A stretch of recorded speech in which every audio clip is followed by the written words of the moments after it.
La porte était verrouillée ce matin chez Juste pour rire. L'Empire de l'humour se place à l'abri de ses créanciers. 75 personnes perdent leur emploi et de nombreux spectacles sont annulés. J'ai vraiment une grande pensée pour tous nos membres interprètes qui vont avoir perdu des contrats. On entend déjà parler d'annulation. Fondé en 1983, Juste pour rire affirme que la pandémie, suivie d'une période d'inflation, aurait exercé des pressions financières sans précédent. Acculée au pied du mur, l'entreprise annule des productions en cours, dont la comédie musicale Waitress, et elle ne produira plus les tournées de Nive, Ève Côté, Jean-Sébastien Girard, Mélanie Couture et Louis T. Ces humoristes ont appris la nouvelle dans les médias et aucun d'entre eux n'a voulu donner d'entrevue.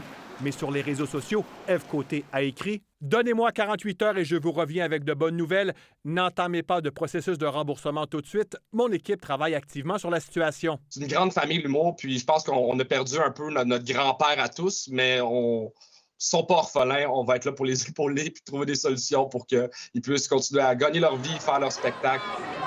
Juste pour rire, propriété de Bell Media, du groupe CH et de Creative Artists Agency, a décliné notre demande d'entrevue, écrivant par voie de communiqué « Malheureusement, l'édition 2024 du festival Juste pour rire, Just for Laugh, n'aura pas lieu, du moins pas à la même date et sous la même forme que lors des années précédentes. » Pas tout à fait surpris parce que ça fait quand même un bon bout de temps là, que le groupe Juste pour rire est un peu dans la tumulte, là. Juste pour rire a gardé 30 de son personnel et doit revoir la tenue de ses activités extérieures gratuites. Pour le quartier des spectacles, cette nouvelle est une onde de choc. Je pense que l'avenir n'est pas clair. Est-ce qu'on est capable de trouver des acheteurs québécois qui pourraient reprendre le relais en partie ou en totalité? Je pense qu'on va tous travailler dans ce sens-là. Là. Ces dernières années, Juste pour rire n'était plus le géant qu'il était. Son fondateur, Gilbert Rozon, visé par des allégations d'inconduite sexuelle, a quitté le navire.